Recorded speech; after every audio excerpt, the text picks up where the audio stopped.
Aujourd'hui, les stars, elles se font sur YouTube, elles se font sur TikTok. Les formats se font sur YouTube, se font sur TikTok. Quoi servent les producteurs et les productrices ? Quand on vous confie Koh-Lanta et Fort Boyard et qu'on vous dit ma cocotte, ça fait 30 ans que c'est à l'antenne, le plante pas. Ça te fait quoi d'avoir une série qui parle de ta vie ? Ce que j'aime bien dans tout ce que j'ai lancé, c'est que peut-être qu'au final, lancer quelque chose, c'est moins difficile que de conserver quelque chose. Moi, je pense que j'aurais pu, si j'avais pas fait ce programme-là, j'aurais pas du tout eu la carrière que j'ai eue. La pression est bien différente. Pour animer une émission ou être casté, il faut avoir au minimum 500 000 followers. Ça, c'est vrai. Qu'à un moment, YouTube va s'asseoir à la table.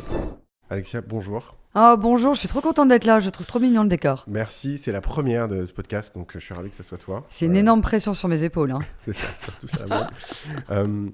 T'es né à Paris, jusque-là tout va bien, je dis pas de conneries. Non, c'est hyper important pour moi parce qu'on est peu de Parisiens vraiment labellisés Parisiens. Ouais, donc toi t'es une vraie Parisienne, ton papa est publicitaire, ta maman Martine avec qui j'ai eu la chance de bosser est une grande journaliste, une grande reporter de guerre. T'as commencé, si je me trompe pas, à Canal+, où tu bossais avec Michel Denisot, puis Marc-Olivier Fogiel, sur des émissions d'ailleurs, médias, des émissions qui racontent ce qui se passe dans le milieu. Tu as commencé comme ça, puis après tu as une ascension fulgurante, on peut le dire, puisque tu te retrouves à TF1 au magazine, puis ensuite chez Endemol tu lances Exclusif, qui est le premier magazine People de l'histoire de la télé française. Jusqu'à là, t'as tout bon. Jusqu'à là, j'ai bon.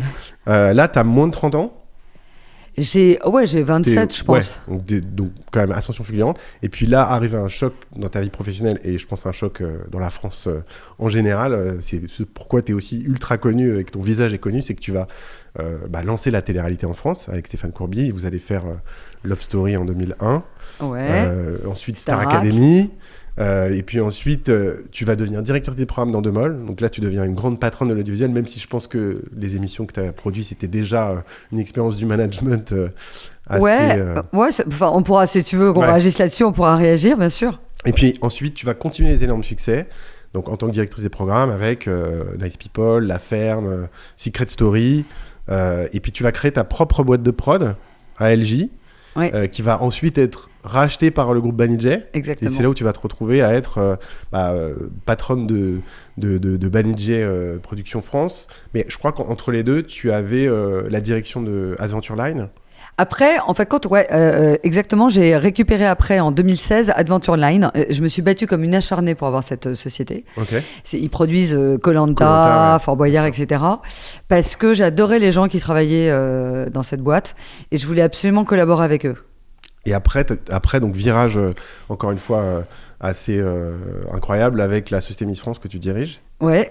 Et puis ensuite, tu deviens présidente de Banijay France, donc 17 sociétés ultra diverses et variées, avec dedans évidemment Endemol et d'autres labels hyper connus. Ça va du documentaire, de la fiction, voilà, c'est un gros groupe, c'est le premier groupe de flux en France, c'est le 4e en fiction et on fait beaucoup de documentaires. Et Banijay France fait partie du plus gros groupe Banijay. Banijay Group, donc ça s'appelle Banijay Entertainment. Ah non, mais ils ont tout changé, même nous on s'y perd. Maintenant c'est Banijay Entertainment et on est le premier groupe de production au monde indépendant. Donc avec des sociétés comme Zodiac, Shine, évidemment Endemol dedans. Et là, tout récemment, donc en mars, l'actu du groupe, c'est, je crois qu'en ce moment vous êtes en sign-in. Exactement. On est en phase, on espère aller au closing. Là, entre guillemets, la cible c'est All3 Media. All3 Media, c'est un groupe anglais qui est détenu par un fonds américano d'Abu Dhabi. Et puis, on est censé aller au closing, c'est-à-dire dire, OK, on merge. Ce qui est intéressant, c'est que c'est une merge à 50-50. Donc, ça bouleverse un peu le management, en sachant qu'on garde, nous, la gouvernance. Mais surtout, ça devient un groupe à 7 milliards. Donc, ça devient un très, très, très, très, très gros. 7 milliards, Et dans All3 Media, pour ceux qui ne connaissent pas les arcanes de la production, mais il y a par exemple le format Les Traîtres. Exactement. Il y a aussi Squid Game, je crois. Oui, alors il y a Studio Lambert, qui est une des sociétés les plus novatrices et créatrices de contenu. Et donc, en effet, alors c'est un contrat Netflix, donc c'est un peu particulier, Squid Game. Mais ils sont à l'origine de Squid Game, pas la série, mais l'adaptation en jeu. Et la série Fleabag de Phoebe Oui, Waller-Bridge, je suis particulièrement fan. Ah bah elle est super, on a essayé de l'adapter en France, pas avec le succès qu'elle a connu en Angleterre, mais on peut peut-être s'y remettre. Avec Camille Cotin, je crois. Ouais, exactement. Donc voilà, donc disons que quand elle dit « je vais me masturber devant Sarkozy », ça marchait moins que devant Obama. Enfin, c'est une petite séquence qui est culte dans Fleabag, si vous voulez regarder. Et donc, il y a un truc, juste avant que tu arrives sur le plateau, je te disais qu'il y a un truc que je trouve fascinant dans ton parcours, c'est en fait, t'es toujours au bon endroit, au bon moment. En tout cas, t'arrives à sentir, et c'est un peu, pour moi, c'est ce que je définis un peu comme ton super pouvoir. C'est qu'en gros, t'es à tous les moments de bascule de l'audiovisuel de ces dernières années. Et là, tu l'as prouvé aussi avec l'annonce du Creator Lab il y a maintenant un peu plus d'un an, où tu te mets en partenariat avec YouTube, avec Justine Rist, qui est donc une ancienne de Endemol. Ouais, exactement, on se connaît depuis 30 ans. Voilà, qui est aujourd'hui donc la boss de YouTube France, disons schématiquement. Je sais que tu la reçois. J'ai pris ça parce que quand même, je sais que tu vas la recevoir après moi. Voilà, la fille, elle est puissante, quoi. Complètement. Très belle une du film français. Et donc, je vais te demander ce super pouvoir qui te fait voir un peu les signaux faibles et qui te fait justement faire les bons choix de carrière pour toi, mais aussi quelque part qui définit des tendances en fait pour la télévision et pour les contenus. Aujourd'hui, qu'est-ce que tu sens ? Qu'est-ce qui te dit ton super pouvoir ? C'est marrant parce que je parle beaucoup anglais et à tous mais comme on est présent dans 23 pays, on se parle beaucoup entre patrons, etc. On est au milieu d'un turmoil, donc une forme de tumulte. Mais comme disait Churchill, il faut jamais faire l'économie d'une bonne crise. C'est-à-dire que c'est vecteur d'opportunité. Moi, ce que j'aime, c'est le changement. Je suis hyper active. Donc, dès qu'il y a une notion de changement, il y a une notion d'opportunité, il y a une notion de chance, il y a une notion de mouvement et il y a une notion de transformation. C'est un petit peu compliqué là parce que on est en total changement de paradigme et changement de modèle financier pour nous. Je fais un cours de magistral de l'audiovisuel, mais donc moi je suis productrice, je suis patronne d'un groupe de producteurs, et donc on a toujours été dans une relation B2B. Donc B2B, ça veut dire que on négocie avec un client lui-même qui va être en B2C, c'est-à-dire qu'il va proposer un programme à ses téléspectateurs. Donc nos clients, c'était TF1, M6, les streamers, etc. Donc c'était un modèle qui était assez vertueux et j'avoue assez agréable à vivre, c'est-à-dire qu'on nous payait avant même qu'on produise. On prend le risque R&D un peu comme toute entreprise, mais pas financier. Et donc là, il y a un changement on est en train d'aller de B2B à B2C. Et donc, d'un seul coup, il faut qu'on prenne le risque financier de l'investissement. Et c'est, comment dire, quand vous avez fait 30 ans de votre carrière où vous n'avez pas réagi comme ça, il y a un vrai changement. Tu l'as fait parce que tu t'es lancé dans ta boîte de prod. Oui, je me suis lancée seule. Non, mais alors moi, j'ai pris ton risque quelque part. Oui, j'ai pris mon risque, mais parce que je dis souvent, je suis un risk taker. Moi, j'aime bien le risque, j'ai pas peur du risque. Et en fait, quand je trouve que dans chaque risque, il y a une notion d'échec, mais de réussite. Je vous raconte une petite anecdote d'éducation avec ma fille. J'ai 2 filles et je leur dis toujours cette petite histoire qui est hyper mignonne et que je conseille à tous les futurs parents ou parents de raconter à leurs enfants. C'est 2 petits oisillons qui sont au bord d'une falaise. Et t'as un petit oisillon qui dit quand même j'hésite à sauter. Et t'as le petit qui dit il dit non mais t'imagines si on tombe, et t'as l'autre qui répond et imagine si on vole.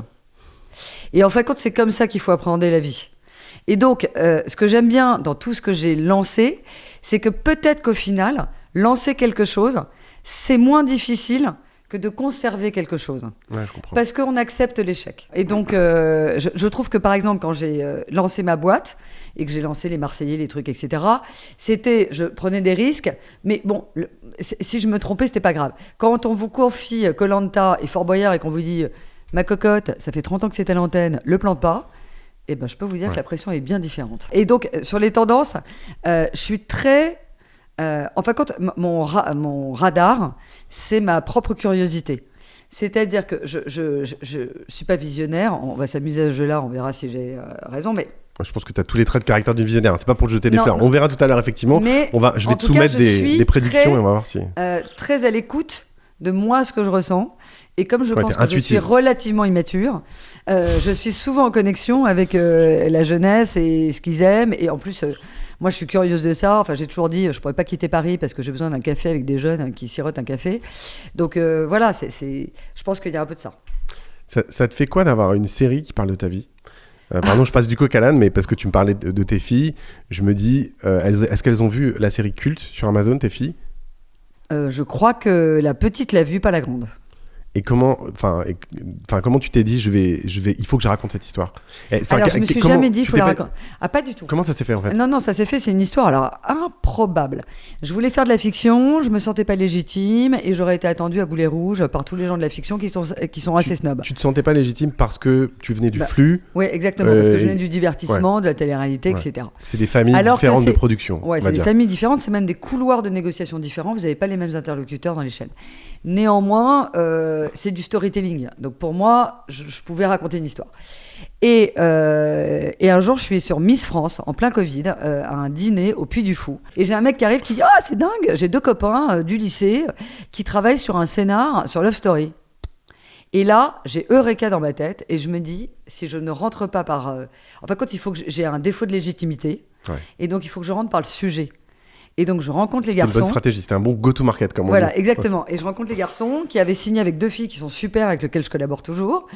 Et donc, c'est un peu un alignement des planètes. Eux n'avaient jamais fait vraiment de série. Ils avaient travaillé sur cette Family Business, mais dans une room. Ouais. Elle n'avait jamais produit, moi non plus. Le réalisateur venait de CS. Que des rookies. Non, mais que des... Voilà, exactement. Louis Farge, que j'ai connu au Studio Bagel. Qui maintenant est... qui est maintenant une star. Il a commencé, il faisait les vidéos de Bat et Gaël. Il faudrait faire le test. Si j'appelle là, est-ce qu'il me répond? Je pense qu'il donne pas l'heure à beaucoup de monde, mais c'est toujours un garçon hyper gentil, hyper accessible. Un mec super. Ouais. Et c'est devenu un réalisateur, aussi grâce à ce projet, avec une visibilité sur Amazon et puis ça a cartonné. Voilà, il sort un projet énorme sur Arte. Enfin voilà, il a fait un projet sur TF1 et tout. Et donc ça t'a fait bizarre de revoir cette histoire, parce qu'une fois, donc la genèse, c'est vrai qu'elle est surprenante. Ça t'a fait plaisir de revoir ça? Non, mais quand on se croise avec Thomas Valentin et Nicolas Taverneau, qui sont les anciens patrons d'M6, à chaque fois, j'ai l'impression d'être un vétéran. C'est-à-dire qu'on se remémore ce qu'on a vécu, parce que c'est tellement fondateur à la fois de notre carrière, d'une certaine forme de télévision et de nos personnalités. Moi, je pense que j'aurais pu, si j'avais pas fait ce programme-là, j'aurais pas du tout eu la carrière que j'ai eue. Et t'aurais peut-être eu d'autres opportunités de justement faire dévier cette route. Tu penses pas? J'en sais rien, c'est difficile de savoir. Ouais. Mais je pense qu'en tout cas, ça a été... T'as senti ce moment d'ouverture de route? Tu l'as senti vraiment de manière un peu presque métaphysique? Non, moi j'y suis allée, mais comme avec ces garçons. C'est-à-dire que j'ai une ampoule dans ma tête qui me dit, tiens, fais ça. J'ai aucun calcul, je suis très premier degré, moi, comme fille. Donc, non, on s'est embarqué là-dedans parce que moi j'étais convaincue, avant même que ça sorte en Hollande, puisque je raconte souvent cette anecdote, j'ai lu un article sur un mec qui allait lancer Big Brother dans un pays, je me suis dit putain c'est génial. Voilà, j'avais la certitude que ça correspondait à ce que j'avais envie de faire, et comme j'avais l'âge de la génération qui allait regarder, je pense que j'ai senti le bon truc, quoi. Ouais. Et juste pour revenir sur ce moment-là de ta carrière, ta mère, donc, qui est une grande reporter, journaliste, veste à poche, enfin voilà, tu vois, avec tout ce qu'on connaît des attributs et aussi de cette caste de journalistes très exigeants et durs parfois dans leur regard sur les autres et critiques. Enfin, ta mère, elle a dit quoi quand t'as sorti ce truc-là? Alors, ce débat, on a dû vraiment, c'est une pure écriture de fiction. On l'a déclenché parce qu'on voulait montrer les débats qu'il y avait dans les familles. Ouais. Et donc, on a utilisé le personnage. Mais pas dans ta propre famille, du coup. Pas du tout. Ah ouais. Maman, ce qui la drive, c'est la curiosité des gens. Elle est allée les croiser sur des terrains de guerre où il y a des moments de bascule comme ça, où d'un seul coup, c'est l'humanité dans sa plus grande pureté et souffrance. Moi, je les ai mis en train de bouffer des spaghettis. Bon, c'est un autre... Ouais, quelque part, ce que tu dis, c'est que vous faites le même métier, mais différemment. En tout cas, on a la même appétence de l'humain. Pour le vrai, voilà. Ouais. Et qu'est-ce que tu faisais à l'époque, donc, dans ta vie professionnelle, que tu fais plus du tout aujourd'hui? Qu'est-ce que, tu vois, que ça soit une routine, ou même que ça soit un automatisme ou une manière de penser que tu avais à l'époque, mais aujourd'hui, elle a complètement disparu. Alors, il y a un truc que je fais plus, que je voudrais refaire, mais ça, c'est... Exclusif, donc c'était une émission quotidienne sur TF1 qui racontait l'actu people et artistique. Et donc, comme toute rédaction, on arrivait très tôt le matin parce qu'on était à l'antenne à 19h, mais on enregistrait, on était en direct, mais il fallait faire les sujets. Et donc, on arrivait, je pense, à 7h au bureau et je mettais toujours de la musique et je dansais. Et je regrette. T'es célèbre pour tes dance moves. Ouais, c'est ça. On a vu en prime time sur TF1. Par contre, ça a commencé bien avant et ça a commencé au moment d'exclusif. Et j'étais avec mon rédac chef. Dans le car. Non, je dansais dans la salle de rédac. Ah, okay. Et donc ça, je trouve que, enfin, quand je me marre moins Je trouve qu'on se marre moins qu'à l'époque. Il y avait une forme d'insouciance parce que on était un peu les rois du monde à l'époque. Je ne parle pas d'exclusif, je parle de la télévision en général. Oui, il y avait un sentiment d'euphorie, un peu de scène. C'était fantastique, la technologie nous permettait d'être en couleur. Mais en fait, quand on avait plein de choses, plein d'outils qui étaient fantastiques et on s'amusait beaucoup. Là, le monde est un peu plus dur. Il est dur à l'extérieur, on va dire internationalement, et il est dur aussi même à l'intérieur. Et donc, je pense, là, on produit par exemple Camlox pour Canal+, avec KDO, et je me dis, putain, ça va faire du bien aux gens de se marrer, quoi. Il faut se marrer, enfin, il faut remettre un peu d'humeur et de joie. Tu sens que les gens dans tes équipes aujourd'hui, mais évidemment, il ne s'agit pas de les juger, mais ils ont moins la connerie et ils sont plus contraints c'est exactement ça. Ouais. Quand je lance les Marseillais, c'est marrant, donc je faisais les ch'tis, et je lance les Marseillais, et les Marseillais, j'ai dit, ils ont la connerie. Toutes les conneries, c'était les Marseillais qui les faisaient. Ouais. Les ch'tis, ils étaient hyper bien éduqués. Les Marseillais. Donc tes équipes sont plutôt ch'tis que marseillaises. Je trouve que elles sont même plus ch'tis. Elles sont un peu. Le monde est un peu dur dans l'audiovisuel parce que on va en parler parce que c'est en pleine transformation. On l'a légèrement abordé au début de cette conversation. Ouais, bien sûr. Mais voilà, ça manque un peu de gaieté. Et moi, j'ai envie de redonner ça, de me marrer. Et je suis pas drôle de nature, mais je ris facilement. Et est-ce que tu penses qu'aujourd'hui, dans cette nouvelle génération qui fait les chaînes YouTube, qui est sur TikTok, il n'y a pas justement ce sentiment de scène ? Parce que moi, je me souviens, par exemple, au Studio Bagel, j'ai vécu cette euphorie au début de les réunions, on travaille jusqu'à pas d'heure, on vit ensemble, on est amis et on travaille. Enfin, tu vois, un peu ce que tu décris de dire, en fait, on se marre. Et c'est aussi parce qu'on se marre que les gens le sentent et que ça crée un truc Alors, authentique. Tu as parfaitement raison. Et tu mets des mots justes. Et est-ce que c'est pas aussi une forme d'embourgeoisement de la télévision ? On pourrait se poser la question. T'as pas de moyens, t'as de l'énergie et en fait tu le fais avec romantisme. C'est-à-dire que nous on a des moyens et la réalité c'est que la télévision vieillit, c'est-à-dire qu'elle vieillit à la fois dans les téléspectateurs qui sont devant et à la fois dans les gens qui le produisent. Et donc, moi, c'est les transformations que je suis en train d'opérer dans mon groupe. C'est-à-dire que, malheureusement, je suis un peu obligée de renouveler les équipes, de mettre une énergie différente. Ouais. Et ce qu'on aime sur YouTube, c'est que, putain, on se prend pas trop la tête, quoi. Ouais. Bon, ça ne veut pas dire qu'il n'y a pas des Gaspard G qui te racontent des trucs intelligents. Oui, bien sûr, ça ne veut pas dire que c'est pas sérieux. Mais en tout cas, une vidéo chasse l'autre. Voilà. Donc, il y a moins de pression à se dire, je vais livrer mon prime et on verra bien ce qui se passe. Ouais, exactement. Le prime d'après, il est la semaine d'après. Et moi, j'aime cette liberté. Et c'est pour ça que j'aime beaucoup parler avec vous, avec tous les créateurs. Moi, je suis un vieux vétéran maintenant, comme toi, d'un autre côté, mais d'une autre génération. Oui, mais quand même, tu es quand même encore, toi, vraiment là-dedans. Et moi, ce que j'aime, et quand je regarde, le Creator Lab, on en parlera 2 secondes, mais avec Spark Dice, avec Valise et Caramel, etc., il se marre, quoi. Et alors, je pense que c'est pas toujours facile, hein, d'avoir pour obligation d'être drôle et tout ça, on le sait. Mais en tout cas, ils ont une légèreté qui est bénéfique. Et alors, le but de ce podcast, c'est aussi de se projeter un peu dans le futur. C'est de me ridiculiser. C'est évidemment de te ridiculiser avant tout. Est-ce que, je sais pas si vous la voyez à l'antenne, voilà. J'ai délibérément choisi ce mug. Non, mais alors, donc, pour me mettre ça, il l'a mis en disant, non, c'est pas vrai du tout. Sois authentique, tu m'as dit, non, mais si tu veux, je le change. Ouais, c'est vrai. Et je t'ai dit, pas du tout. J'avais honte. En fait, j'ai eu ce premier sentiment de dire, ça va être marrant. Donc, j'avais la connerie. Et là, je me suis censuré. Et là, tu vois, c'est parce que tu t'es dit, t'es face à une vieille, il faut que ça soit sérieux. Non, je me suis dit, je suis face à une grande patronne. Pas du tout. Donc, c'est hyper drôle. Affida Turner, l'histoire, c'est qu'elle s'est retrouvée dans le Loft 2. Donc, c'est vraiment nous qui avons mis un highlight sur elle.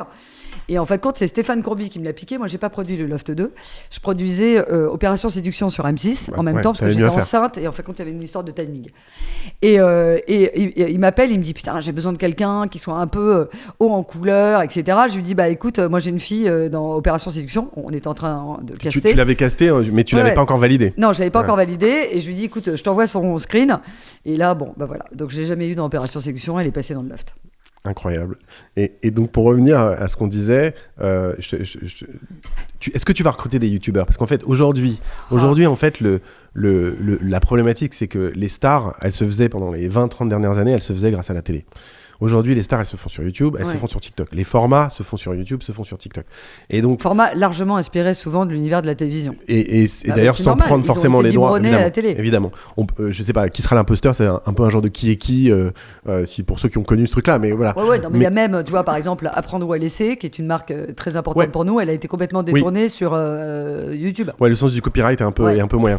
Mais ma question c'est, est-ce que aujourd'hui le rôle de producteur il est pas challengé? Parce qu'en fait, si la télé sert pas à mettre les gens sur un piédestal comme avant et à créer des stars, si les producteurs en fait qui étaient un peu les ouvreurs de clés de porte, enfin les maîtres des clés comme t'étais, parce que tu prenais des gens et tu les amenais sur la télé, aujourd'hui tout ça c'est plus le cas parce que les gens peuvent aller directement créer leur notoriété.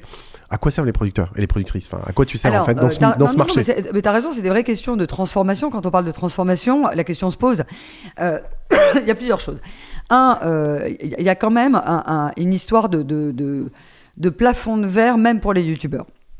C'est-à-dire que quand tu veux à un moment passer une étape dans la production, y a un savoir-faire de production. Ne serait-ce que d'avoir des équipes qui sont capables de t'assurer, des grosses productions, des choses comme ça, qui est quand même encore dans nos mains. Ça ne veut pas dire qu'ils ne vont pas l'acquérir. Et d'ailleurs, quand on voit le train de Squeezie, il y a quand même ça. Ils sont en place. Voilà. Et d'ailleurs, c'est un programme que nous distribuons et il y a une vraie appétence à l'international. C'est-à-dire le format, ouais, Stop on l'a le train, signé. vous l'avez signé et vous le distribuez à l'international. Ouais, exactement. Ok, incroyable. On fait ça et donc on est très contents. Donc ça fait partie d'ailleurs des très bons accords. Donc ça, c'est aussi un des rôles que vous pouvez avoir d'amplificateur, de distributeur international. Exactement, il y a ce rôle-là. Il y a le rôle du storytelling qu'on peut accompagner. Et puis il y a le rôle il y a un moment, la production, c'est une histoire d'humain. Ouais. C'est-à-dire que moi, j'ai une vision. J'ai 30 ans d'images, de télé, puisque moi je regarde tout ce qui se passe dans le monde, enfin je suis extrêmement curieuse de ça. Donc il y a un moment, tu peux aussi avoir intérêt à être accompagné par quelqu'un qui a une vision un peu plus large que celle que tu peux avoir, plus macro que micro, etc. Et je raconte souvent aussi un autre élément, c'est que MrBeast, quand j'ai regardé la saison 2, elle est exceptionnelle. On parle de Beast Game sur Amazon. Beast Game sur Amazon. Ouais. Donc qui est un format ultra, enfin c'est ce qu'il fait sur sa chaîne mais x10 quoi, x20, x100. Là c'est fois 2000 quoi. Et avec un très gros budget d'Amazon, je crois que c'est 150 millions de dollars. Je crois que c'est 14 millions l'épisode ou un truc comme ça, c'est monstrueux et puis il y a une dotation quand même, je crois de 11 millions. Quand tu cumules tout, je pense qu'ils gagnent 10 millions, un truc comme ça. Les candidats. Et donc il a quand même fait appel pour être DG. Un ancien de Banijé non, pas du tout un ancien de Banijé, un ancien de NBC ou quelqu'un. Enfin, en tout cas. Ouais. Donc, il y a quand même, quand tu t'industrialises et tu te structures, besoin quand même de connaissances du secteur, etc. Tu parlais du copyright. Le copyright est un enjeu extrêmement important dans la télévision. Le copyright, c'est donc ce qui t'attribue une idée à un producteur. Nous, c'est notre force. On a énormément d'IP, donc ça, c'est l'équivalent du copyright. Propriété intellectuelle en français. De propriété intellectuelle. Et donc, c'est ce qui fait un peu notre richesse, c'est nos assets. Donc ça, c'est très important pour nous. Je pense qu'il y a un moment, il y aura une nécessité de structuration. Après, il y a un truc qui est très particulier dans l'économie de la création, et on fait partie de l'économie de la création, c'est que vous êtes... Enfin, les créateurs de contenu sur YouTube se sont construits en famille. Ouais. Il y a un côté poteau... Non, il y a un côté poteau qui n'a pas du tout été notre état d'esprit. Nous, on était en compétition. Et, je veux dire que c'est plus collaboratif et plus entraide. Mais d'ailleurs, YouTube s'appelle une plateforme de partage, dans son terme. Ouais, c'est vrai. Partage de vidéos. Donc il y a une notion de partage qui est beaucoup plus fort que dans la télévision. Parce que c'est aussi lié à la notion d'abondance, dans le sens où toi, si tu prenais une casse, tu la prenais à un concurrent. Alors que eux, ils postent une vidéo, ils la prennent à personne. Tu as parfaitement raison. Et je te remercie d'avoir cette conversation, parce que tu as raison. C'est exactement ça.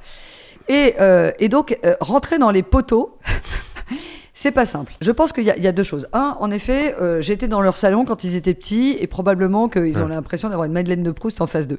Ouais. Ça, c'est le premier point. Ça, on va dire que c'est l'affectif. Le deuxième point, c'est boss de la télé, quoi. Voilà. Deuxième point, c'est que quand même, j'ai la carrière pour moi. Et troisième point, ce qui est pas négligeable, c'est qu'à aucun moment, ils ont pu sentir qu'il y avait du mépris chez moi.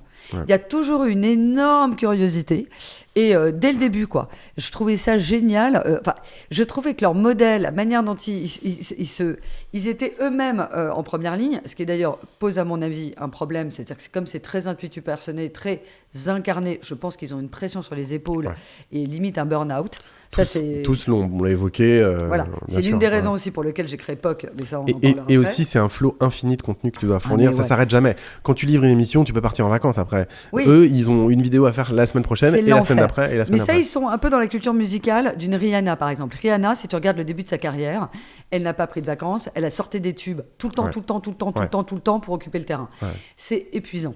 Nous, ce qu'on leur propose aussi, c'est un peu une méthodologie de création qui leur permet un peu de descendre la pression. Ouais. Et puis après, il y a un autre élément qui est en face d'eux, c'est qu'ils sont en train de créer des boîtes Et créer une boîte, c'est quand même beaucoup d'un seul coup. Tu rentres dans des problématiques de RH, des problématiques de cash, des problématiques, enfin voilà, des tas de problématiques qui sont chiantes, juridiques, etc. Et tu penses que vous pouvez être les aider comme un Sherpa, exactement. Comme un Sherpa qui vous fait monter en haut des montagnes. Vous pouvez les aider à en tout cas, grimper on peut dans leur prendre, dans leurs compétences et dans leur structuration. On peut prendre une partie de la charge. Ouais.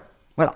La créativité, je pense qu'on peut l'accompagner, mais elle vient d'eux. Ouais. En revanche, il y a beaucoup de fonctions support, de comment je grandis, comment je fais une carrière, parce que on parle de ça. Ouais, bien sûr. Moi, je dis toujours, ma grande fierté, c'est d'être toujours là 35 ans après. C'est déjà de durer. C'est déjà un titre de gloire, quoi. Mais je pense que ce que tu disais sur la curiosité et le fait aussi peut-être qu'à un moment donné tu as été montré du doigt comme eux sont montrés du doigt ça, c'est vrai. Comme ils ont été aussi méprisés, ça revient toujours dans mes conversations avec des créateurs, et moi j'en ai fait partie aussi de ces gens regardés d'en haut par les grands diffuseurs et pas forcément assis à leur table, même si après dans le groupe Canal ça a été j'étais accepté, j'étais adoubé, mais c'est vrai qu'ils ont ce sentiment et toi tu l'as eu en commun, enfin tu as ce point commun avec eux, je pense. Oui, moi j'ai été raillé comme ils ont été raillés. Ouais. Et c'est vrai. Non, mais c'est vachement intéressant cette conversation. Tu sais, ça me fait plaisir que ça te plaise. Je mets des mots sur plein de trucs. Je prends la carte vitale. Ton terrain de jeu à Banijay aujourd'hui, c'est quoi? C'est donc les talents, c'est les formats, c'est les marques. Et dans quel ordre, tu vois, on a eu une conversation, je sais pas si tu te souviens. Très bien, où tu t'as mis le talent avant l'IP. En fait, en tout cas, on essaie de discuter tous les deux de la hiérarchisation de la. Aujourd'hui, il faut mettre le focus sur quoi et dans quel ordre en fait? Est-ce qu'il faut mettre le focus sur les marques d'abord? Moi, j'ai une responsabilité, c'est ça, c'est de transformer le groupe et de l'amener dans sa pérennité. Alors, je suis moins inquiète que les diffuseurs comme TF1, M6, etc., qui eux vraiment sont chahutés par, alors, ils ont été chahutés par les streamers et maintenant ils sont chahutés par YouTube. Nous, on est, comme je l'ai dit, dans l'économie de la création. Donc, on est quand même, quand je parle à un Squeezie, quand je parle à Inox ou quand je parle à Joyka, on parle le même langage. Ouais. Donc, on se comprend tout de suite. Et nous, on crée. Après, la conversation, pour que tes auditeurs soient au courant, c'est qu'on rankait ce qui était le plus important. Toi, tu disais c'était le talent et moi, je disais c'est l'IP. Ouais. Ouais, parce que vous avez un prisme format. Oui, on a un prisme format. Mais c'est vol historique, c'est la richesse que vous avez. On s'est construit sur des animateurs. Tu vois, on a Nagui qui est chez nous, on a eu Cyril qui est parti, mais qui a quand même contribué à la construction du groupe. Bien sûr. Cyril Hanouna, pardon. Ouais. Donc, c'est quelque... je sais l'importance du talent, mais quand même, la pérennité dans le temps, et quand même, on se voit comme un groupe qui a une destinée longue, c'est quand même l'IP. Donc nous, c'est pour ça qu'on a créé le Creator Lab. On s'est dit à un moment, les talents sont sur YouTube, comment je leur apporte quelque chose plutôt que de leur dire « Coco, t'as besoin de moi ». Et donc, c'est les conversations qu'on a avec Joyka. Joyka, par exemple, on lui a ouvert tout le catalogue. Donc, on a 230 000 heures. Donc, c'est impossible et on lui a dit, tout voir dans une vie. Ce que tu veux dans ce catalogue. Et c'est... Donc, quand même, on n'est pas une société de talents comme ils le sont eux. Ouais. Moi, je leur apporte là où je suis bonne. Je suis bonne dans les IP, je suis bonne dans la distribution et je suis bonne dans la méthodologie de production. Il y a quand même une réalité, c'est qu'ils parlent à des marques et que nous, on a le brand safety. Ouais. Parce qu'on a une culture de brand safety, donc on rassure les marques parce qu'on apporte une sorte de garantie de bonne fin, d'éthique, etc. Ouais. Puis vous les aidez peut-être certainement aussi à peser d'égal à égal. Tu sais, il y a cette théorie de la pyramide qui dit que le haut de la pyramide doit parler au haut de la pyramide. Enfin, tu vois. Ah ouais. Et donc, il y a une forme de crédibilité aussi que vous leur apportez dans les discussions Exactement. de plus haut vol. Et puis, si par hasard ils veulent monter, parce qu'il y en a certains qui veulent monter en télévision, tous, pas tous, mais certains. Et de plus en plus, j'ai l'impression, parce que on a une y a une phase, plus simple. Il y a une phase où ils ont complètement désinvesti les relations avec les télévisions.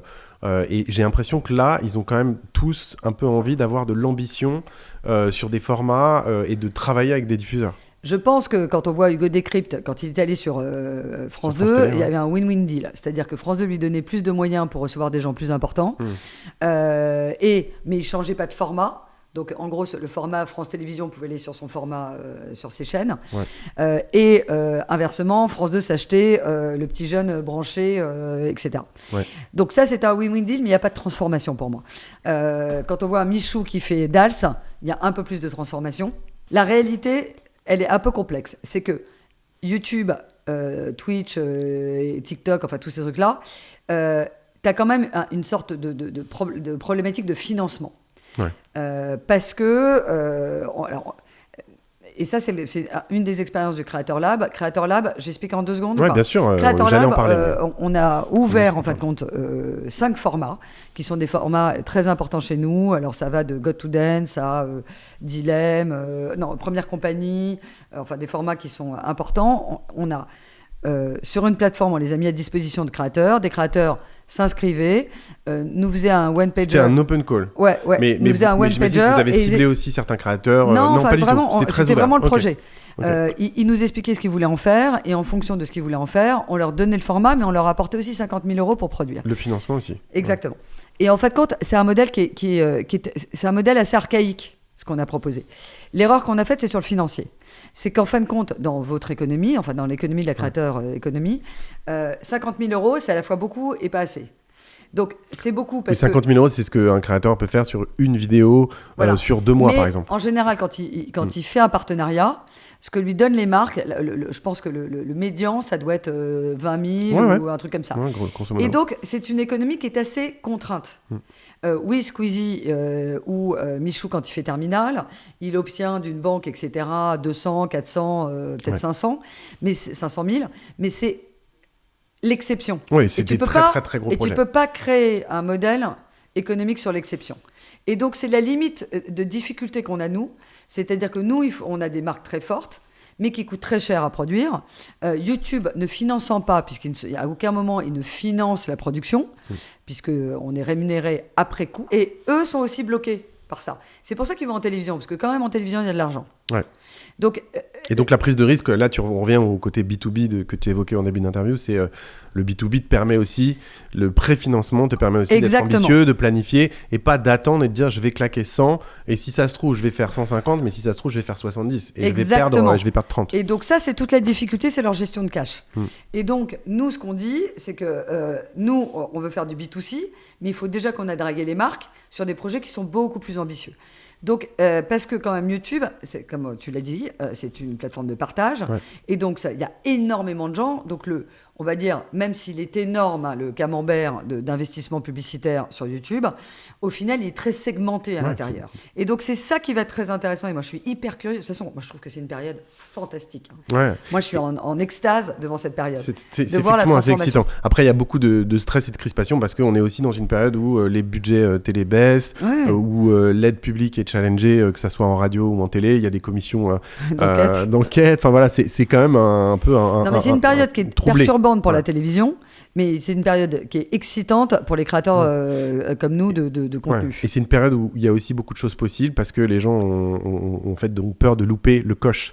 Donc il y a une curiosité qui est renforcée.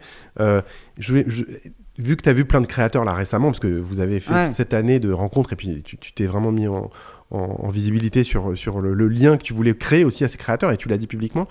Est-ce que tu leur trouves un point commun avec les animateurs télé ? Il faut comparer animateurs-producteurs et les créateurs de contenu. C'est-à-dire que tu as des animateurs qui ne produisent pas leur contenu. Donc, oui, par rapport à des animateurs-producteurs, je pense à Arthur, par exemple, qui a été mon patron. Ou Nagui, etc. C'est des animateurs-producteurs.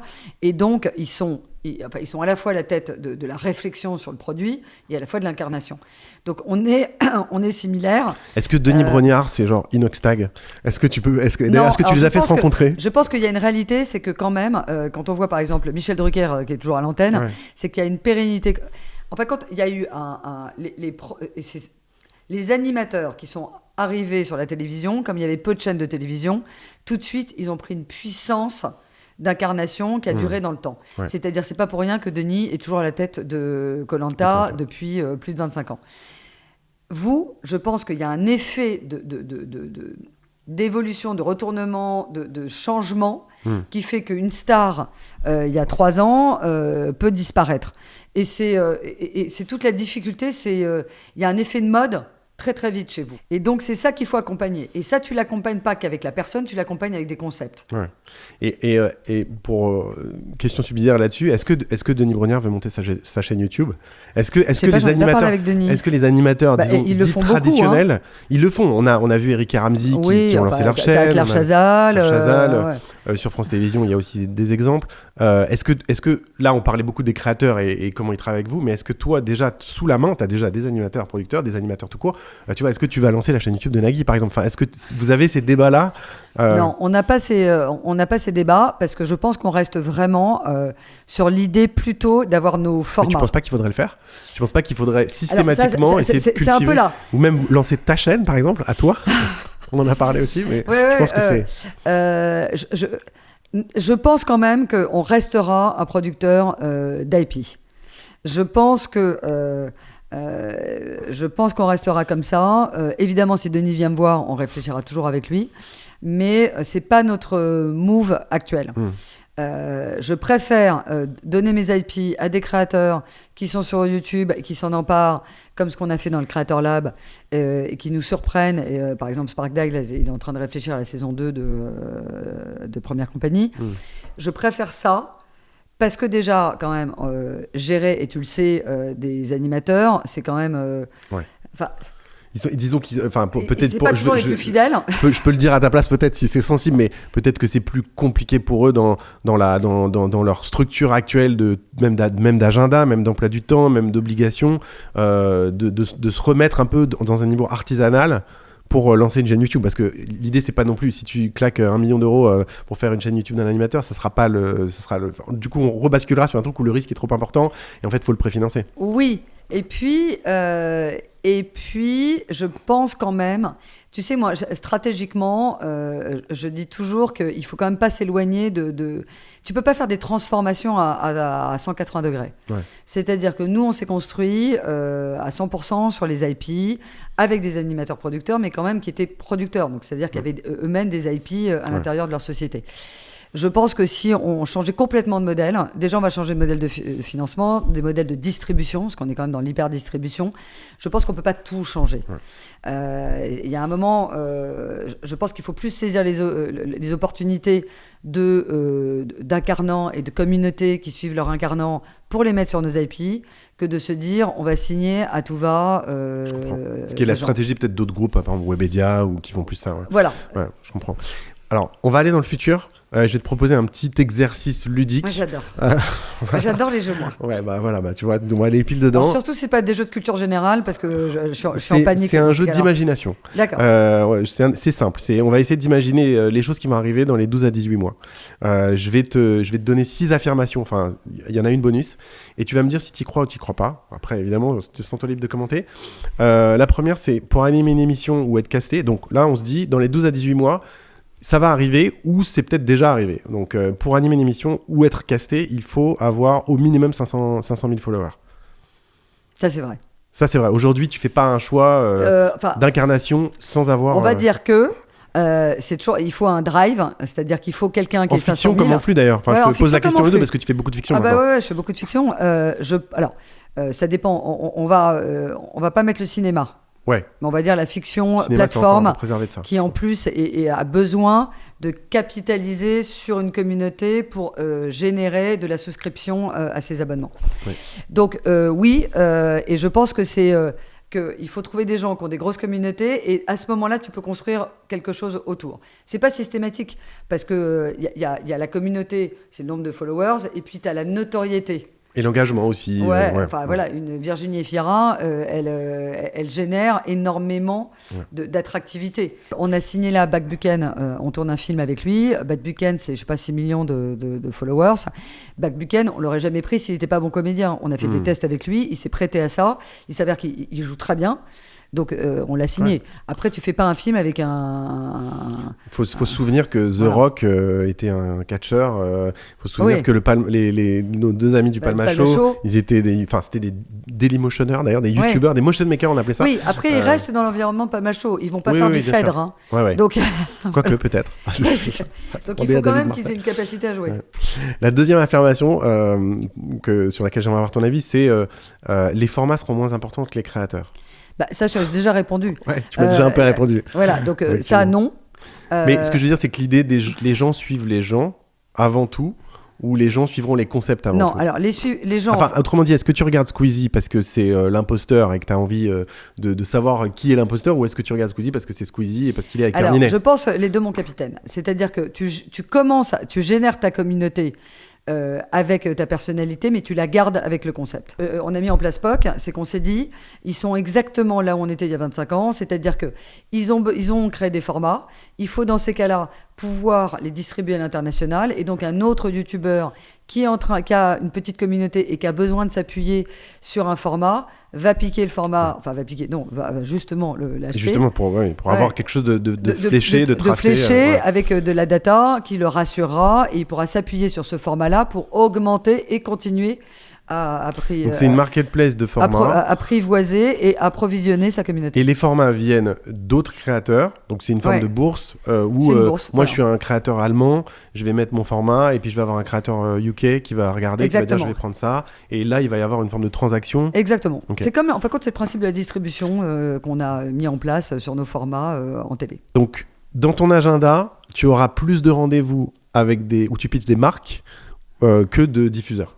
C'est une autre acception que je te demande de vérifier ou pas. Oui. Tu verras plus de marques que de diffuseurs. Ça, c'est hyper intéressant.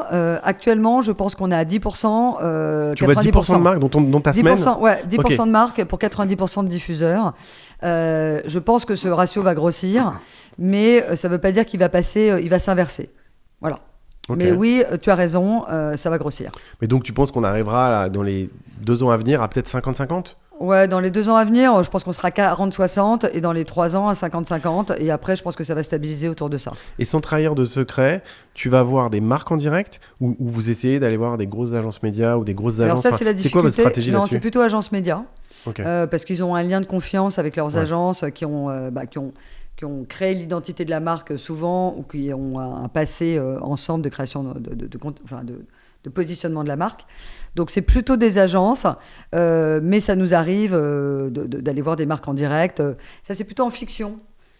On va voir des marques où on leur dit, voilà, vous rentrez dans la fiction. Parce que, dès le début, au stade du développement? Ouais, au moment de l'écriture. Enfin, ça s'appelle le placement de produit qui est autorisé en télévision. Ouais. Donc on peut appeler une marque et on leur dit, voilà, vous pouvez vous insérer dans le storytelling de l'histoire de manière intelligente. Donc ça, on a tout intérêt à aller voir au début, parce que ça permet de ne pas plugger une marque comme ça qui n'est pas en lien avec l'histoire. Et tu es déjà dans des dispositifs où, par exemple, tu as une marque qui te suit sur un concept, et puis tu vas voir un diffuseur avec cette marque, et le diffuseur te fait de la place. Enfin, non, il n'y a pas ça. Ça, pour le coup... j'ai déjà eu des conversations comme ça, par exemple, avec certains créateurs qui se disent, qui sont constitués en agence, et ils se disent, j'ai un brief de, je sais pas, NordVPN, Trade Republic, enfin, pour pas les citer, mais c'est souvent les jeunes suspects de l'Internet qui financent des contenus. Et en fait, pourquoi pas l'amplifier et le mettre en télé? Alors ça, c'est un mouvement qu'on a à l'international. Par exemple, en Inde, on le fait beaucoup. Mais en France, il y a une présence des régies publicitaires à l'intérieur des chaînes qui ont du mal avec ça. Ouais. C'est-à-dire que... les directeurs de programmes aussi, ils préfèrent quand même choisir leur programme et le faire financer par leur régie, plutôt que d'avoir un producteur qui vienne avec la régie, ce qui empiète un peu... Enfin, avec l'annonceur qui empiète un peu sur le travail de la régie. Du coup, ça m'amène à Enfin, je l'avais prévu, pas dans cet ordre-là, mais je te la pose maintenant. C'est TF1 ne va plus payer les programmes, mais donner de l'audience en échange. T'y crois ou t'y crois pas? Ouais, alors... Genre Xavier Gondon, Raprican, ils vont te dire, t'as une case. Bon, évidemment, il y a un brief quand même. Par exemple, chez Amazon, ils font ça. Par exemple, on a une série sur Bulgarie. Dans ces cas-là, tu finances par Bulgarie, okay. Tu le fais en documentaire. Donc ça, c'est Claude Lacaze qui fait partie maintenant de Independent. Ouais, de The Independent, qui fait partie de l'ensemble. Qui ont un tropisme très, justement, luxe, mode. Ils ont fait des productions de défilés. Et donc ça, Amazon donne la case. Enfin, c'est pas une case d'ailleurs. C'est un espace, parce qu'ils sont pas structurés. Ils donnent leur audience et leurs abonnés, quoi. Voilà, ils sont pas structurés comme une chaîne de télévision en verticale. Et donc, ça existe. Mais ça veut dire que là, le business model, c'est... ils ne reçoivent pas d'argent de la plateforme? Ils reçoivent que de l'argent de Bulgarie? Dans cet exemple-là, par exemple? Dans l'exemple de Bulgarie, alors tu dois avoir un petit deal, mais c'est fondamentalement, oui. En proportion... c'est un documentaire sur l'histoire de Bulgarie. Alors, il faut aussi des marques qui ont une histoire. Bien sûr. Et dans ces cas-là, tu racontes l'histoire aux abonnés d'Amazon de Bulgarie. Okay. Et donc, Bulgarie, ça leur permet aussi de créer un affectif sur la marque et un storytelling sur la marque. Je pense que les chaînes de télévision, la question, c'est est-ce que... Je vais aller plus loin. Est-ce qu'à un moment, les chaînes de télévision auront la possibilité de... Non, l'argent. Auront la possibilité de te dire que leur case a de la valeur. Comment ça ? Par rapport à la remise en question de l'audience à la baisse de l'audience, etc. C'est pas pour rien que TF1 maintenant va être diffusé sur Netflix. À partir de cet été, je crois. Ça commence cet été. C'est toute la difficulté de leur existence. Ouais. En tout cas, ils font tout pour essayer de justement survivre à ce mouvement d'attraction terrestre de YouTube. C'est une vraie question, ça. Garde ça pour juste après, parce que j'ai des questions sur le super futur après. Ah bon. Mais là, on est plus vraiment sur demain, après-demain. Et dans les demain, après-demain, est-ce que tu penses que Netflix va devenir gratuit ? Je pense qu'ils vont créer un Netflix bis qui sera gratuit. Avec la marque Netflix ? Tu le vois comme ça ? J'en sais rien comme ça, mais ils ont tellement de contenu. Enfin, comme ils ont des contenus mondiaux, tu as beaucoup de contenus qui, à aucun moment, vont émerger. Et donc, c'est des contenus frais.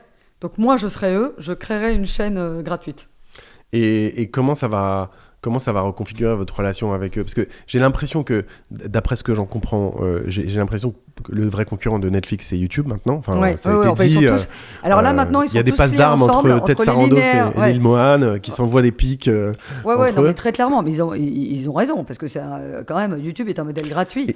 Et donc, ils doivent se poser la question de dire, nous, on est payant, on a ce... Sauf qu'ils financent, eux. C'est-à-dire qu'il ne faut jamais oublier que YouTube ne finance pas ses programmes. Oui, mais en volume, c'est pas pour dire que le modèle YouTube est meilleur que le modèle Netflix, mais tu as un modèle où, en gros, tu as juste à faire clic, parcourir, uploader une vidéo et basta cosy, à un modèle où tu as des commissionneurs, des gens qui vont décider, une équipe qui va lire des projets. Oui, mais ça dépendra de la ration. Tu peux pas en termes de volume de contenu mis sur YouTube, YouTube sera toujours gagnant en termes de taille et de sizing. Oui, en termes de volume, mais en termes de qualité, je suis pas sûre.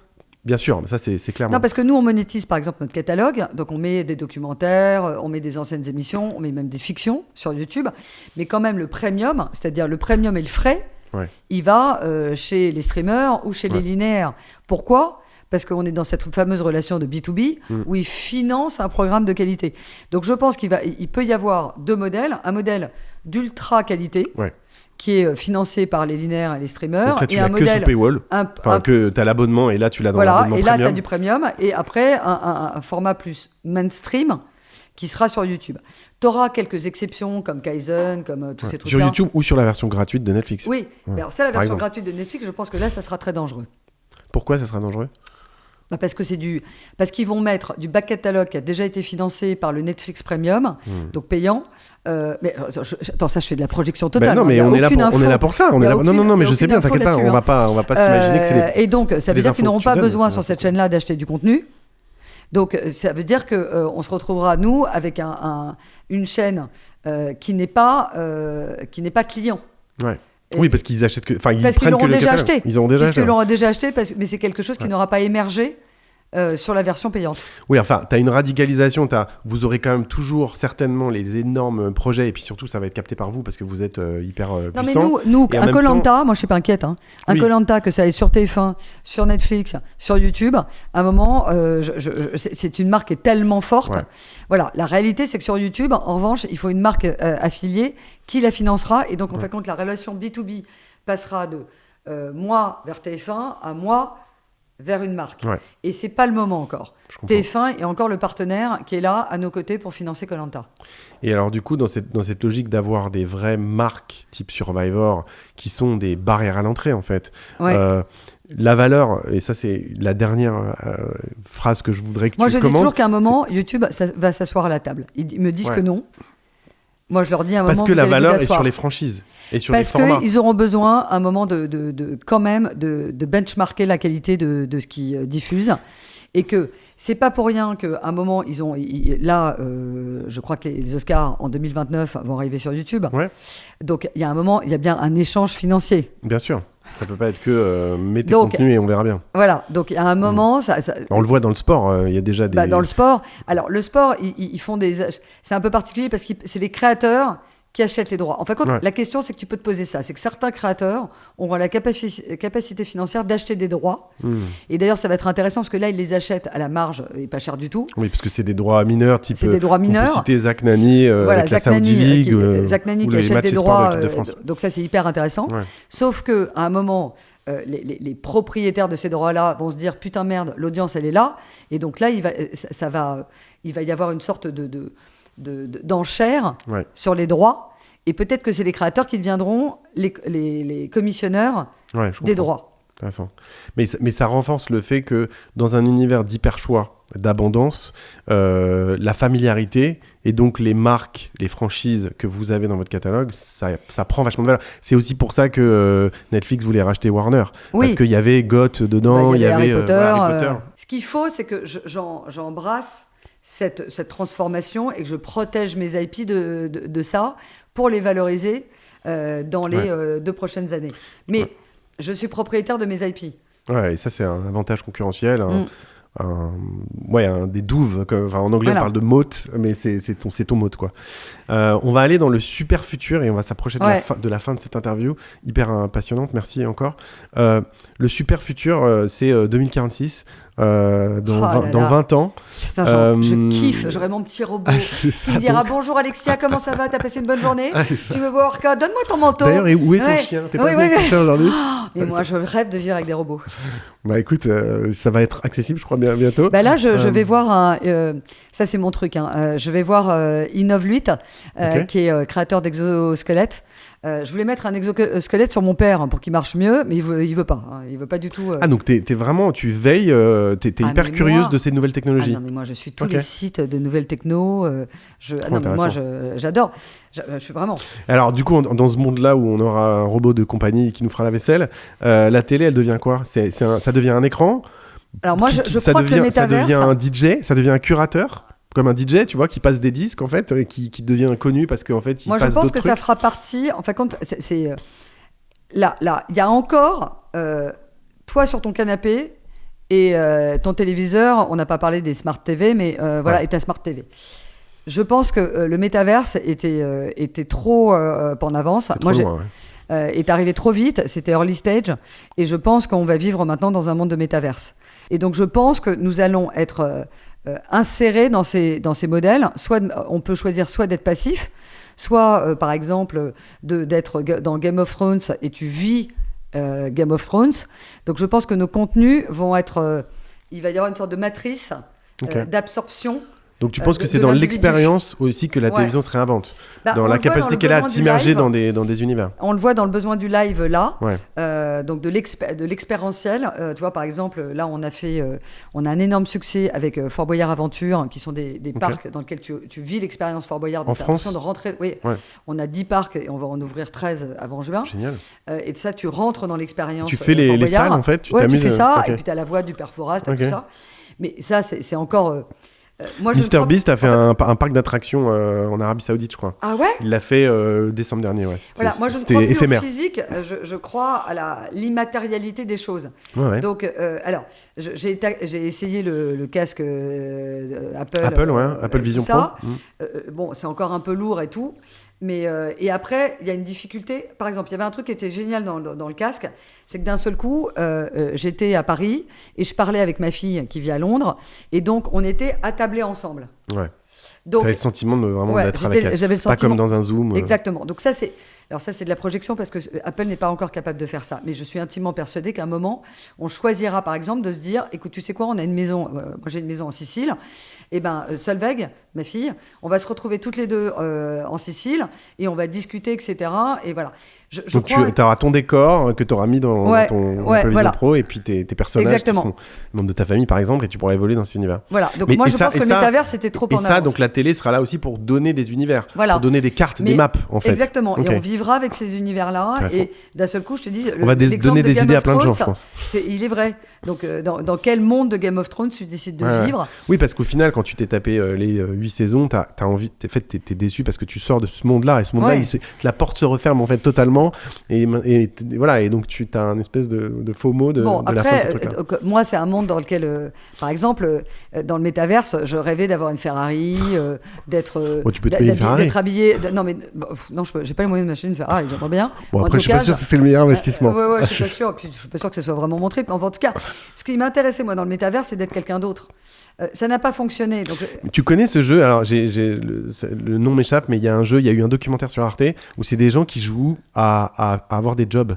Et donc, c'est tout un process. Je t'enverrai le truc. Ouais, ça m'intéresserait vachement. C'est tout un process où tu dois vraiment...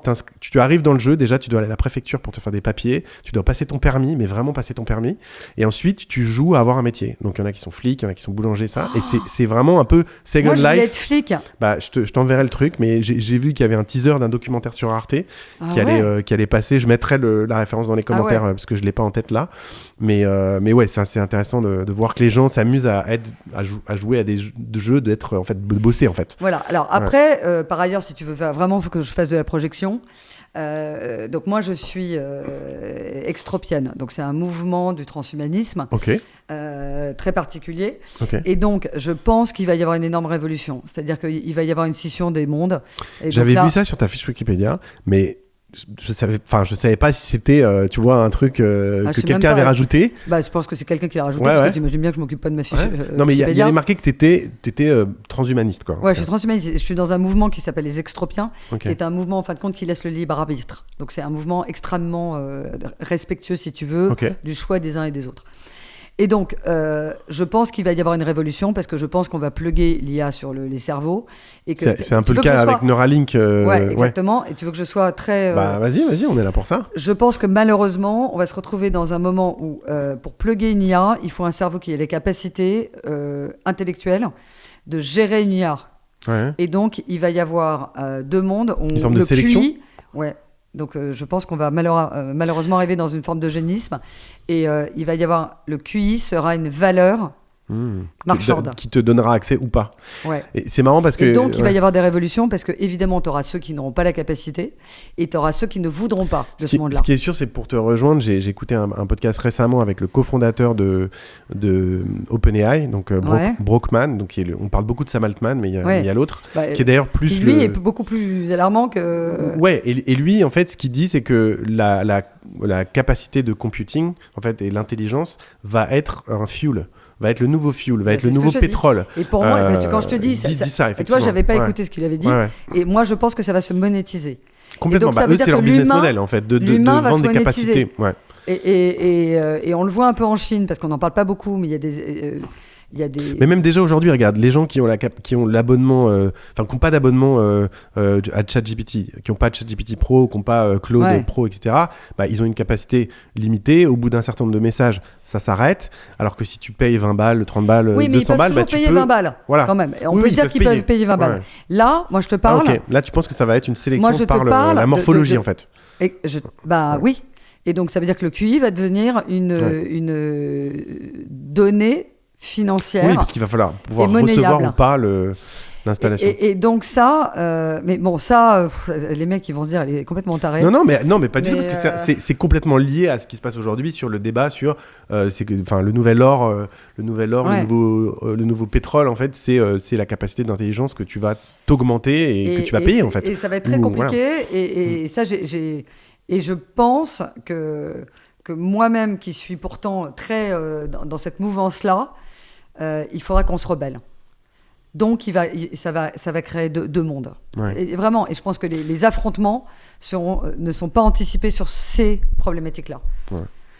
On se retrouve dans 50 ans. On va se retrouver dans 20 ans, c'est sûr, mais en 20 ans, qu'est-ce que deviennent les producteurs qu'est-ce que devient Banijé? C'est quoi? Est-ce que Banijé, ça devient une boîte qui fait du jeu vidéo, de l'événementiel, Tu vois? Si tu me demandes, moi, elle crée. Donc, alors, si je suis cohérente avec ce que je t'ai dit précédemment, Ouais, bah, on crée des IP dans un monde virtuel dans lequel le téléspectateur ou il faudrait inventer un mot, c'est-à-dire l'expérimentateur.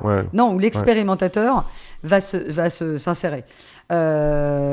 Mais après, ce que je dis souvent, moi, j'ai jamais beaucoup cru au modèle qui existe, c'est-à-dire tu choisis ta fin, tu choisis tes trucs. Oui, l'interactivité narrative. Ça, j'y crois pas parce que je pense que soit tu veux le vivre, soit tu veux une certaine forme de passivité. Je suis complètement tu vois ce que je veux dire? Tu veux pas être. Soit tu joues à un jeu vidéo, et t'as toutes les cartes en main, soit tu regardes un film et tu lis un bouquin. Exactement. Après, j'étais fan des livres dont on est le héros, mais bon, c'était un peu. Mais je pense pas que ça sera ça. C'est pas le plus gros pense que tu voudras vivre quelque chose qui t'échappe un peu, parce que ce qui t'intéresse, c'est la manière dont tu vas réagir à une situation. Donc, je pense qu'on créera, on sera toujours des créateurs de toute façon. Donc, voilà. Et toi, donc en 2046, tu te vois, donc tu dis en Sicile, tranquille, à siroter ton jus de citron. Moi, je voudrais avoir enfin le temps d'une part d'apprendre l'italien. Et d'autre part, de monter à cheval, parce que j'ai été cavalière, et j'ai arrêté il y a 4 ans parce que j'avais plus le temps. Des émissions sur les chevaux et tout ça. C'est une passion qu'on a en commun. Ah ouais. Et voilà, et ça me manque vraiment. T'as pas le temps de monter à cheval aujourd'hui? Tu le sais, parce que si t'es cavalier, ça prend un du cheval, temps. c'est pas une raquette de tennis. Donc si tu dois à un moment dresser ton cheval et lui apprendre des choses, il faut le temps qu'il apprenne. Et donc ça prend trop de temps, et à un moment je voyais plus mes enfants et je voyais plus mes chevaux parce que j'avais 2 chevaux, et donc c'est pas possible. Donc entouré de chevaux en Sicile peut-être. Dernière question avant qu'on se quitte. Si t'as une vingtaine d'années aujourd'hui, tu fais quoi? Tu lances ta boîte de prod, ou tu envoies ton CV à Banijay, ou tu montes ta chaîne YouTube? Est-ce que tu envoies ton CV à Banijay ou est-ce que tu montes ta chaîne YouTube? Moi, je pense quand même que Banijay t'offre un slate de possibles, à la fois en France, à l'international, de faire du magazine, du documentaire, de la fiction, du cinéma, des jeux de divertissement. Donc je pense que mon besoin de variété d'émotions et de variété de créativité m'amènerait plutôt à aller dans un endroit où tu as plus de diversité. Mais tu voudrais pas plutôt être devant la caméra? Ah non, tu sais, on me l'a demandé. Tu l'as fait. Je l'ai fait parce que c'était très ponctuel et on me l'avait demandé. Moi, j'ai jamais voulu être devant la caméra. Je trouve ça hyper intéressant de l'avoir été. Je dis à tout le monde, dès que vous avez le micro, faites-le, etc. Parce que d'un seul coup, j'appelle n'importe qui en France, Alexia Laroche-Joubert. Ils savent. Ils savent qui je suis. C'est un super vecteur. Mais c'est utile pour mon métier. J'ai pas besoin d'être devant. Et d'ailleurs, tu vois, c'est insensé, ma voix. Quand tu en parles. Non, mais je vais t'expliquer. Un jour, on me redemande à TF1 d'animer, ma voix s'est arrêtée. Ton cerveau a déconnecté le truc, quoi. En fin de compte, je n'ai plus pu parler. Mon corps ne voulait pas. Et tu vois, ce qui est dingue, c'est que tu m'en parles, je ne veux pas aller à l'antenne. Et si tu lançais une chaîne YouTube, parce que moi j'ai quand même envie de l'avoir ta chaîne YouTube, ou ton compte TikTok, enfin voilà, tu ferais quoi? Tu ferais une chaîne d'équitation? Non, alors j'adorerais, mais je pense que c'est. Il y en a des chaînes d'équitation pas mal. Oui, il y en a, mais c'est pas ce que je ferais. Même Julia Sarkozy parle de l'équitation parce qu'elle monte beaucoup à cheval. Sur son TikTok. Non, moi je ferais une chaîne média. Une chaîne média? Ouais. Viens si tu veux faire un format. Non, mais je pense que je ferais une chaîne média culturelle, etc. Je pense que je ferais je ferais ça. Ok. Merci Alexia, c'était hyper intéressant de t'avoir. Et c'était hyper intéressant parce que moi je dis toujours, j'adore répondre à des journalistes. Alors toi tu as un statut un peu particulier, tu n'es pas journaliste, mais parce que c'est le moment où je me pose et ça me permet de réfléchir. Tu vois, quand on parle de la projection, de post-rationaliser aussi les trucs que tu fais. De post-rationaliser, tu vois ce que tu dis sur le partage. Toi c'est hyper intéressant. Enfin voilà, je merci beaucoup aussi. Merci. Et puis j'ai pas de mot de conclusion, mais je suis ravi de t'avoir eu. Je peux partir avec le mug. Tu peux partir avec le mug Afida. Merci Alexia.